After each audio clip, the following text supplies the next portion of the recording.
আসসালামু আলাইকুম প্রিয় শিক্ষার্থীরা, কেমন আছো তোমরা? আশা করছি সবাই ভালো আছো। আমিও ভালো, আলহামদুলিল্লাহ, আল্লাহর রহমতে। আমরা আজকে আইসিটি থেকে যে চ্যাপ্টারটা শুরু করতে যাচ্ছি, এটা আজকে আমাদের লেকচার 2। চ্যাপ্টার 2 এর নাম ছিল, তোমরা জানো, data communication and computer networking. এখান থেকে ফার্স্ট লেকচারে আমরা ফলো করেছিলাম। আজকে আমরা সেকেন্ড লেকচারে যাচ্ছি।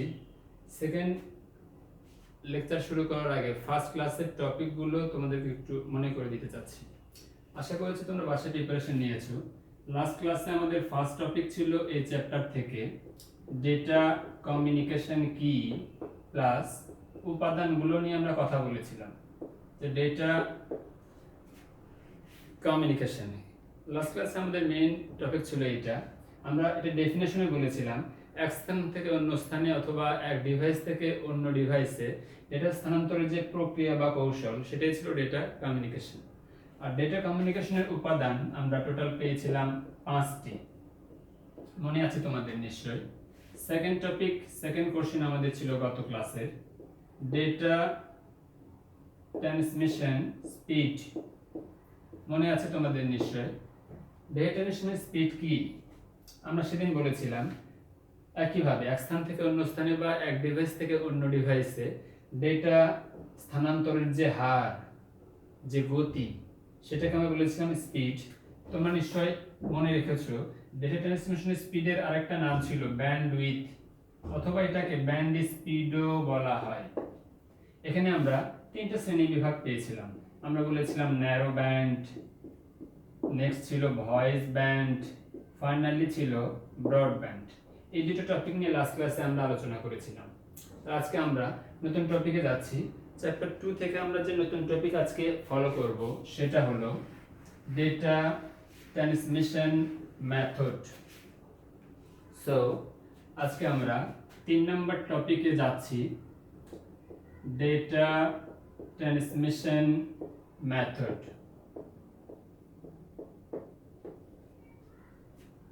প্রায় একই রকম টপিকগুলো, সামান্য মাঝখানে পার্থক্যটা দেখো। এক স্থান থেকে অন্য স্থানে ডেটা স্থানান্তরের যে কৌশল বা প্রক্রিয়া, সেটাকে আমরা বলেছিলাম ডেটা ট্রান্সমিশন কমিউনিকেশন। আবার এক স্থান থেকে অন্য স্থানে ডেটা পাঠানোর যে হার, অনুপাত, রেশিও, গতি ছিল, সেটা ছিল স্পিড অথবা ব্যান্ডউইথ। আজকে আমরা বলছি এক ডিভাইস থেকে অন্য ডিভাইসে অথবা এক স্থান থেকে অন্য স্থানে ডেটা যে আমরা পাঠাবো, সেই পাঠানোর কতগুলো সিস্টেম আছে, পদ্ধতি আছে। এই পদ্ধতি বা সিস্টেমকে আমরা বলছি ডেটা ট্রান্সমিশন মেথড। এখানেও আমরা ডেটা ট্রান্সমিশনের মেথড 3 প্রকার পাবো। প্রথমে আমি শ্রেণী বিভাগটা তোমাদেরকে দেখাচ্ছি। ডেটা ট্রান্সমিশন, তুমি যে এক স্থান থেকে অন্য স্থানে ডেটা পাঠাবে, সেন্ড করবে, সেই প্রেরক কম্পিউটার বা ডিভাইস থেকে গ্রাহক কম্পিউটার বা ডিভাইসে ডেটা স্থানান্তর হবে। এই দূরত্বের উপর ভিত্তি করে, ডিসটেন্সের উপর ভিত্তি করে ডেটা ট্রান্সমিশনকে আমরা প্রথমত 2টি ক্যাটাগরিতে ফেলবো। Number 1, parallel data transmission method. Second one, serial data transmission method. আপাতত এটুকু মনে রাখলেই চলবে, যদি কাছাকাছি দূরত্বের দুটি ডিভাইসের মধ্যে যদি আমরা ডেটা স্থানান্তর করি, তাহলে সেক্ষেত্রে আমরা প্যারালাল ডেটা ট্রান্সমিশনটা কাজে লাগাবো। আর যদি দূরবর্তী যদি ডেটা ট্রান্সমিশনের ক্ষেত্রে ডিসটেন্স যদি একটু বেশি হয়, সেক্ষেত্রে সিরিয়াল ডেটা ট্রান্সমিশন তোমাকে কাজে লাগাতে হবে। সিরিয়াল ডেটা ট্রান্সমিশনকে আমরা আবার 3টা ভাগে ক্লাসিফাই করব। Number 1, synchronous. আমি ভেঙে ভেঙে লিখছি, তোমাদের স্পেলিংটার সাথে সাথে আয়ত্তে চলে আসে। Synchronous data transmission. Next one, শুধু তার আগে এই বসালেই হবে, asynchronous data transmission method. Last one finally 3 number, isochronous data transmission method. এখন আমরা একটা একটা করে এক্সপ্লেইন ব্যাখ্যায় যাব। তার আগে আমি আরেকবার মনে করে দিচ্ছি, এক স্থান থেকে অন্য স্থানে ডেটা পাঠানোর যে পদ্ধতি বা সিস্টেম, সেটাকে আমরা বলছি ডেটা ট্রান্সমিশন মেথড। দূরত্বের উপরে, ডিসটেন্সের উপর ভিত্তি করে ডেটা ট্রান্সমিশনকে আমরা দুই ভাগে ভাগ করেছি। কাছাকাছি দূরত্বের ডিভাইসগুলোর মধ্যে ডেটা আদান প্রদান করলে সেটাকে আমরা বলছি প্যারালাল ডেটা ট্রান্সমিশন। আর যদি ডিভাইসগুলো একটু দূরে অবস্থান করে সেক্ষেত্রে আমরা তিনটা ভাবে ক্লাসিফাই করছি: সিনক্রোনাস, অ্যাসিনক্রোনাস এবং আইসোক্রোনাস। আমরা এখন একটু ডিটেইল দেখি কোন পদ্ধতিতে ডেটা কিভাবে ট্রান্সমিট হয়। ফার্স্টে আমরা আসি, আজকে শুধু আমরা সিরিয়াল ডেটা ট্রান্সমিশন নিয়েই মেইনলি কাজ করব, কথা বলবো, যে টপিকটা পরীক্ষায় আমাদের বেশি আসে। সো নাম্বার 1 এ আমরা যাব। 2 নাম্বার পয়েন্টে ছিল সহজ হবে, ওটা থেকে আমি শুরু করছি। অ্যাসিনক্রোনাস,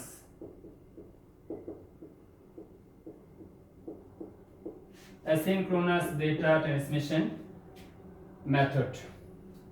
গ্রিক শব্দ অ্যাসিন, গ্রিক শব্দ অ্যাসিন শব্দের অর্থ হলো সাথে নয়, ক্রোনাস অর্থ হলো সময়, টাইম। তো গ্রিক শব্দ অ্যাসিন হচ্ছে সাথে নয়, ক্রোনাস মানে সময়, তো টোটাল দাঁড়াচ্ছে সময়ের সাথে নয়। যে পদ্ধতিতে এক স্থান থেকে অন্য স্থানে ডেটা একসাথে সবগুলো না, character by character, bit by bit একটা একটা করে ডেটা স্থানান্তর করা হয়, সেই পদ্ধতিকে আমরা বলছি অ্যাসিনক্রোনাস ডেটা ট্রান্সমিশন মেথড। শিক্ষার্থী বন্ধুরা, তাহলে আমরা কিন্তু বুঝতে পারছি যেহেতু সিরিয়ালে একটা একটা করে ডেটা পাঠানো হচ্ছে, সুতরাং সময় লাগবে বেশি।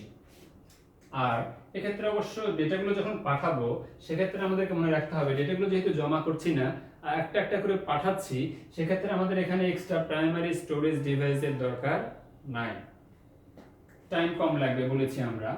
আমরা সেকেন্ড পয়েন্টে মেইন পয়েন্টগুলো আমরা দেখছি। এবার যাব সিনক্রোনাস।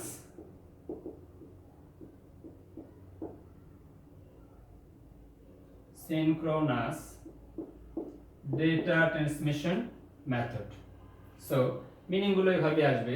সিন শব্দের অর্থ হচ্ছে সাথে এবং ক্রোনাস মানে হচ্ছে সময়। সময়ের সাথে সাথে যদি ডেটা ট্রান্সফার করা হয় সেক্ষেত্রে এটা মেইনলি তোমাদেরকে এখানে মনে রাখতে হবে, এখানে হচ্ছে প্যাকেট বা ব্লক, প্যাকেট আর ব্লক। মনে রাখার জন্য কিছু পয়েন্ট লিখে দিচ্ছি। 82 132 বিট। লাস্ট ক্লাসে আমরা কথা বলেছিলাম 8 বিটে 1 বাইট হয়, বিট থেকে কিলোবাইট, মেগাবাইট, গিগাবাইট, টেরা, পেটাবাইট পর্যন্ত আমরা গিয়েছিলাম, একটা একটা থেকে 1024 গুণ বড় ছিল। তো আজকে আমরা বলেছি যদি ডেটা একটা একটা করে ক্যারেক্টার বাই ক্যারেক্টার ট্রান্সমিট করা হয় সেই পদ্ধতিকে আমরা বলবো অ্যাসিনক্রোনাস ডেটা ট্রান্সমিশন। আর যদি অনেক পরিমাণ, বেশি পরিমাণ গুচ্ছ আকারে, প্যাকেট আকারে, এই প্যাকেট বা ব্লক আকারে 80 থেকে 132টা বিট যদি আমরা প্রথমে প্রাইমারি স্টোরেজ ডিভাইসে একটা একটা করে জমা করি, এই পুরো বিটগুলো একত্রে গুচ্ছ আকারে একটা প্যাকেট অথবা ব্লক তৈরি করব। তারপর ওই প্যাকেট বা পুরো ব্লকটা আমরা একসাথে যদি ট্রান্সমিট করি সেই পদ্ধতিকে আমরা বলছি সিনক্রোনাস, সময়ের সাথে একসাথে অনেকগুলো বিট ট্রান্সমিট করা হচ্ছে। সো এটাতে আমরা বুঝতে পারছি সময় কম লাগার কথা, একসাথে প্রচুর ডেটা পাঠাতে পারছি বলে সময় তুলনামূলক কম লাগবে, গতি বেশি। তবে আগেই বলেছি এখানে এক্সট্রা একটা মেমোরি দরকার, প্রাইমারি স্টোরেজ ডিভাইস দরকার নাই। আর এখানে যেহেতু আমাদেরকে জমা করতে হবে, এক্সট্রা প্রাইমারি স্টোরেজ ডিভাইস দরকার আছে, খরচ কম বেশি আছে, ইনস্টলেশন করার একটা ব্যাপার আছে, ওই পয়েন্টগুলোতে আমরা পরে আসছি। 3 নাম্বার, থার্ড পয়েন্ট, মনে আছে তোমাদের কি বলেছিলাম ক্লাসিফিকেশনের 3টি শ্রেণী বিভাগের নাম। ফার্স্টে ছিল অ্যাসিনক্রোনাস, তারপরে সিনক্রোনাস, লাস্ট ওয়ান কি ছিল বলো দেখি? Isochronous. Isochronous data transmission method. আইসো শব্দের অর্থ হচ্ছে সাথে, সমান। ক্রোনাস মানে বলেছিলাম সময়, সময়ের সাথে সাথে এট এ টাইমে, সেটাকে আমরা বলছি আইসোক্রোনাস। মেইনলি তোমরা মনে রাখবা এটাকে তোমরা বলতে পারো হাইব্রিড। হাইব্রিড কিভাবে তৈরি করলাম? Synchronous plus asynchronous. যে পদ্ধতিতে সিনক্রোনাসের কিছু বৈশিষ্ট্য বিদ্যমান এবং অ্যাসিনক্রোনাসেরও কিছু বৈশিষ্ট্য বিদ্যমান আছে, সেটাকে আমরা বলছি হাইব্রিড ডেটা ট্রান্সমিশন অথবা আইসোক্রোনাস ডেটা ট্রান্সমিশন মেথড। সিনক্রোনাসের মতো কি আসবে, প্রচুর ডেটা প্যাকেট বা ব্লক আকারে অনেক ডেটা একসাথে পাঠানো যায়, গতি বেশি। এবং অ্যাসিনক্রোনাসের মতো কি হতে পারে, এখানে এক্সট্রা প্রাইমারি স্টোরেজ ডিভাইসের দরকার নাই, সমান সময়ে একই সময়ে আমরা ডেটাগুলো পাঠাতে পারছি।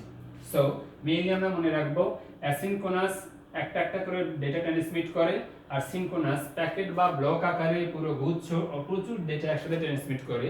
আর আইসোক্রোনাসের মধ্যে সিনক্রোনাস অ্যাসিনক্রোনাস দুইটার বৈশিষ্ট্যের পজিটিভ সাইডগুলো নিয়ে তৈরি করা হয়েছে আইসোক্রোনাস ডেটা ট্রান্সমিশন মেথড। আশা করছি কিছুটা কনসেপ্ট তোমাদের ক্লিয়ার হয়েছে। তুমি যে বই ফলো করো বাসায়, তার সাথে কথাগুলো মিলিয়ে নিলে তোমার জন্য আরো সুবিধা হবে। আমি বরং পরীক্ষায় আমাদের সবচেয়ে বেশি যে কোশ্চেনটা এখান থেকে আসে, দ্যাট ইজ সিনক্রোনাস এবং অ্যাসিনক্রোনাস ডেটা ট্রান্সমিশনের মধ্যে পার্থক্য। আমরা একটু ছক আকারে দেখি পার্থক্যটা।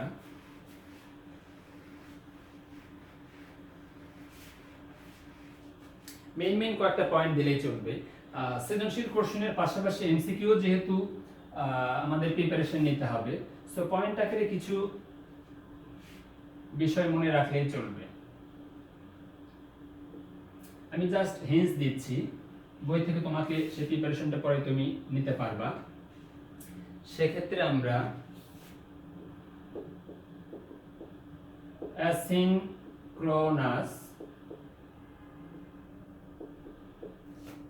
এবং সিনক্রোনাস কয়েকটা জাস্ট পয়েন্ট দেখাই। তুমি অলরেডি সংজ্ঞা থেকে বা বৈশিষ্ট্য থেকে কিছুক্ষণ আগে যে আমরা পয়েন্টগুলো বলেছি, সেখান থেকে মেইন পয়েন্টগুলো দিলেই চলবে। কোন টপিকগুলো তুমি পার্থক্যের ক্ষেত্রে মনে রাখবা। ফার্স্ট ওয়ান অবশ্যই ডেফিনেশন টাইপের কিছু হওয়া উচিত, সংজ্ঞা টাইপের দাও। আমরা বলেছিলাম যে যে পদ্ধতিতে একটা একটা করে bit character by character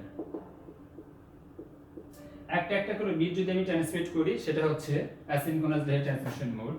R packet বা ব্লক, মেইন কথাটা মনে রাখো।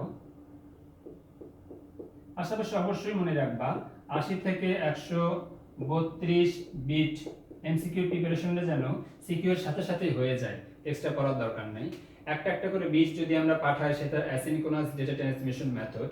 আর প্যাকেট বা ব্লক আকারে প্রচুর ডেটা পাঠাচ্ছি, সেটা হচ্ছে সিনক্রোনাস। আমরা স্পিড নিয়ে কথা বলতে পারি, যেহেতু একটা একটা করে ডেটা পাঠাবো, কমন সেন্স থেকে আমরা বুঝতে পারি স্পিড লেস কম, তুলনামূলক কম গতি সম্পন্ন, স্পিড অনেক বেশি।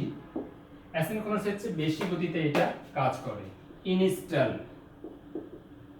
সংক্ষেপে লিখছি, ইনস্টলেশনের কিছু কস্ট থাকে, খরচ থাকে কাজ করতে গেলে।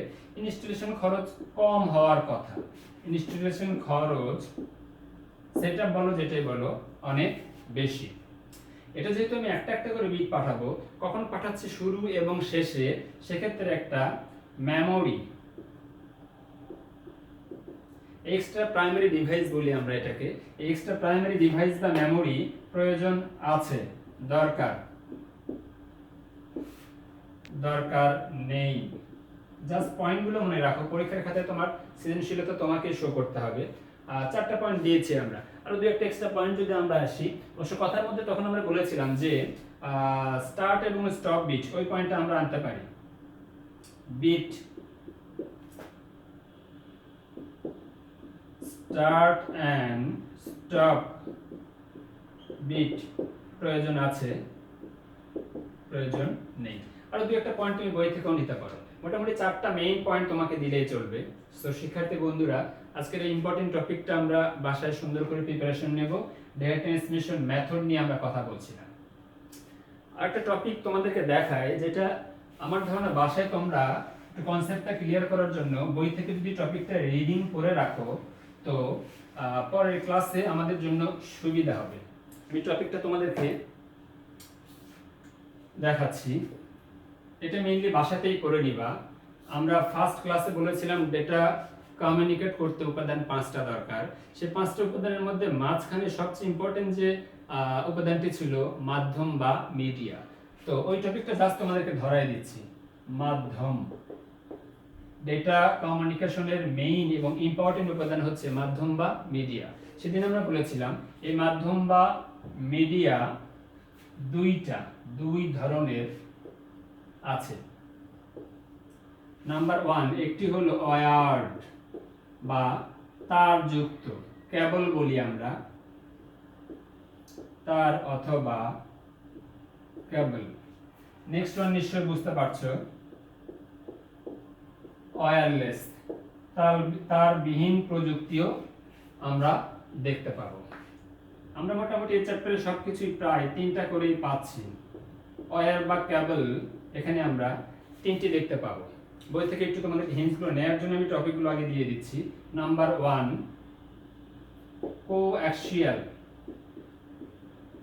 কোঅ্যাক্সিয়াল কেবল, twisted pair cable, last one নাম জানো তোমরা, optic fibre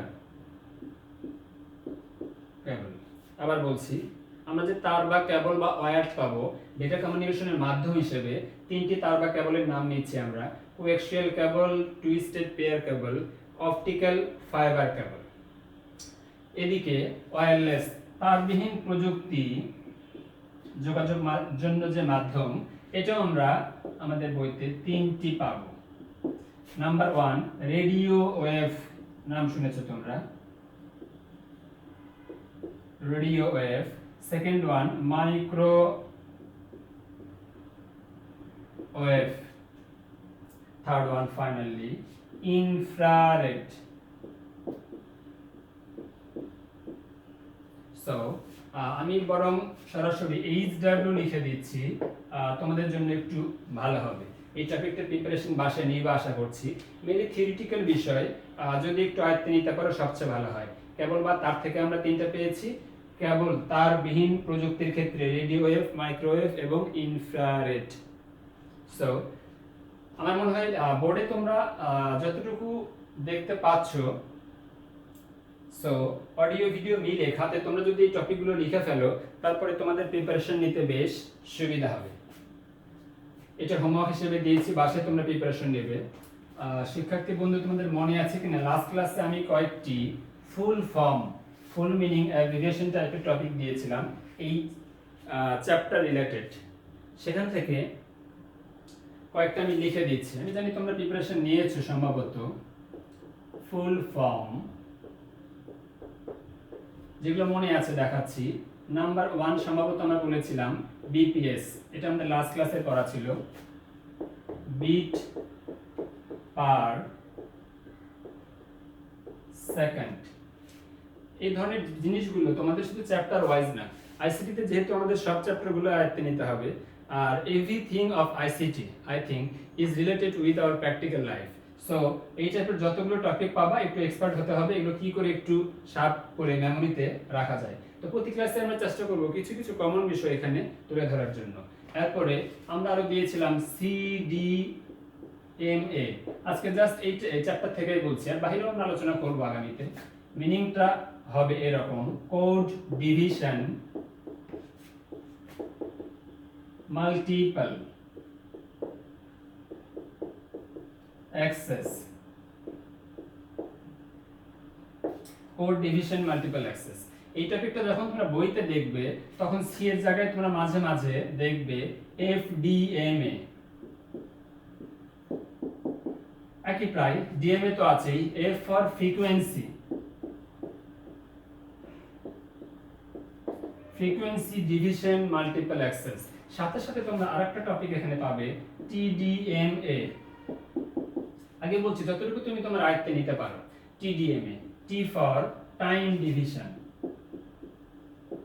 multiple access. So আমি ধরে নিচ্ছি একটা, আসলে 3টা টপিক এখানে পরপর চলে আসে, same thing. Code division multiple access, F for frequency, frequency division multiple access, T for time, time division multiple access. ধরে নিচ্ছি এটা একটাই ছিল। নাম্বার 3, কমন অনেকগুলো বিষয় আমরা এখানে পাবো। GSM, global system for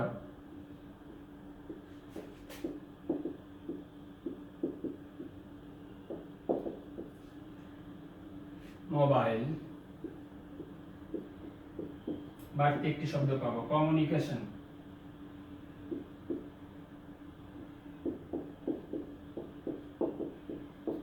global system for mobile communication. Number 4, networking থেকে আমরা টপিকগুলো যেগুলো পাবো উপরে লিখছি, আমাদের দেখতে সুবিধা হবে।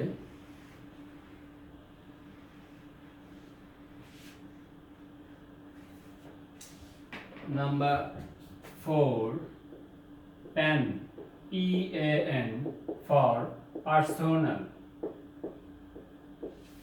area network. সেম থিং আরো কয়েকটা তোমরা পাবে। কমন বিষয় ল্যান, এই চ্যাপ্টার থেকে আমরা দেখবো এগুলা। Local area network. Number 6, man, metropolitan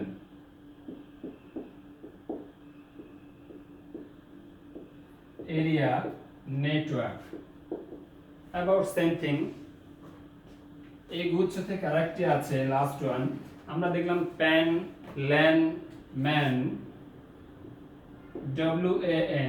WAN, one for wide, প্রশস্ত, এরিয়া নেটওয়ার্ক। নেটওয়ার্কিং থেকে আমরা 4টা টপিক একসাথে দেখে নেব সম্ভব হলে বই থেকে। Pan, LAN, man, one. Mainly মনে রাখবা P for personal, L for local, M for metropolitan, W for wide. আরো কিছু টপিক নিয়ে লাস্ট ক্লাসে আমরা বলেছিলাম, as for example wifi, common একদম থিং, আমাদের প্রত্যেকের বাসায় প্রায় এখন আছে। ওয়াইফাই ছাড়া আমরা কাজ করতেই পারি না, মিনিংগুলো আমরা জানবো। ওয়্যারলেস ফিডেলিটি, ওয়্যারলেস ফিডেলিটি, এটা মোটামুটি আমরা সবাই জানি। সাথে সাথে আইসিটিতে যেহেতু আমরা আছি, আপডেট থাকা উচিত। বাকিটা তোমাদের অবশ্যই জানা উচিত। ওয়াই ম্যাক্স,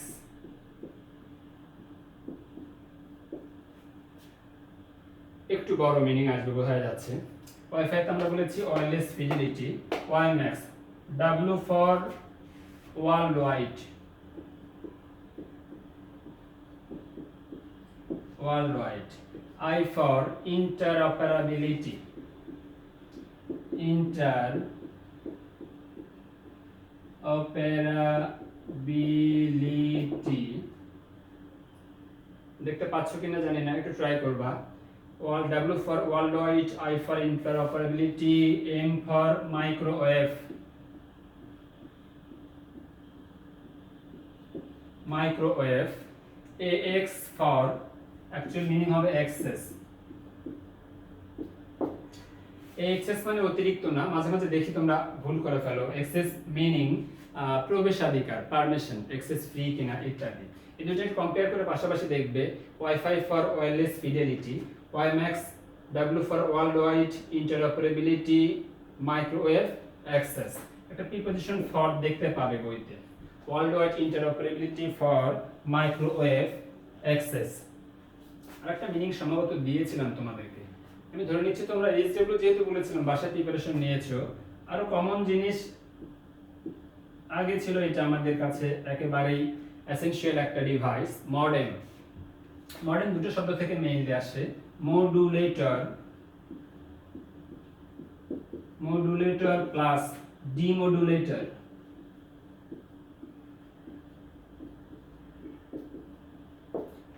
মডুলেটরের ম, ডিমডুলেটরের ডেম, এই দুটো থেকে আসে মডেম শব্দটি। বই থেকে একটু ডিটেইল এগুলো যদি দেখে নাও ভালো হবে, ওই প্রসঙ্গে বরং আমরা পরে আসি। সো এখন থেকে আশা করছি চ্যাপ্টার 2 তে আমরা আছি, তবে প্রতি ক্লাসের সব সেশনে যদি কমন কমন কিছু টার্ম আমরা আয়ত্তে নিতে পারি সবচেয়ে ভালো হয়। সো আশা করছি ক্লাসটা তোমরা আয়ত্তে নেওয়ার চেষ্টা করবা, এবং ওই যে হোমওয়ার্ক যে টপিকটা আমরা দিয়েছি ওইটা একটু সিরিয়াসলি বাসায় দেখে নেবে। সো আমাদেরকে আরো সতর্ক থাকতে হবে, জানি না যে আমাদের সামনের ভবিষ্যৎ কোন দিকে যাচ্ছে, আরো কতদিন আমাদেরকে ঘরে থেকে অনলাইনে এভাবে ক্লাসগুলো করতে হবে। সো আল্লাহ তাআলার কাছে সারেন্ডার করা ছাড়া এই মুহূর্তে মনে হয় না কিছু করার আছে। বেশি বেশি দোয়া করতে হবে, ওই দোয়াটা নিশ্চয়ই তোমাদের জানা আছে। আল্লাহুম্মা ইন্নী আউযু বিকা মিনাল বারাসি ওয়াল জুনুনি ওয়াল জুজামি ওয়া মিন সাইয়িল আসকান। যদি সম্ভব না হয়, বাংলা কিছু রোগের নাম আছে, এই 4টা রোগের নাম থেকে তুমি আল্লাহ তাআলার কাছে পানা চাও, আশ্রয় প্রার্থনা করো, ভালো হয়। মস্তিষ্ক বিকৃতি বা পাগল, শ্বেত বা ধবল রোগ, কুষ্ঠ রোগ এবং যে কোনো মহামারী, সেটা করোনা ভাইরাস শুধু না, এই 4টা রোগ থেকে আল্লাহ তাআলার কাছে আমরা সবসময় পানা চাবো, বেশি বেশি ইস্তেগফার পাঠ করবো, আল্লাহ যেন আমাদের সহায় থাকে। সো বাসায় আমরা বেশি বেশি এবং বন্দিগি তো করবোই, পাশাপাশি বসে বসে ক্লাসগুলো ফলো করবো। সো আগামী লেকচারে আমাদের আবার দেখা হবে ইনশাল্লাহ। ততদিন আশা করবো তোমরা সুস্থ এবং ভালো থাকো। বিদায় নিচ্ছি। আল্লাহ হাফিজ।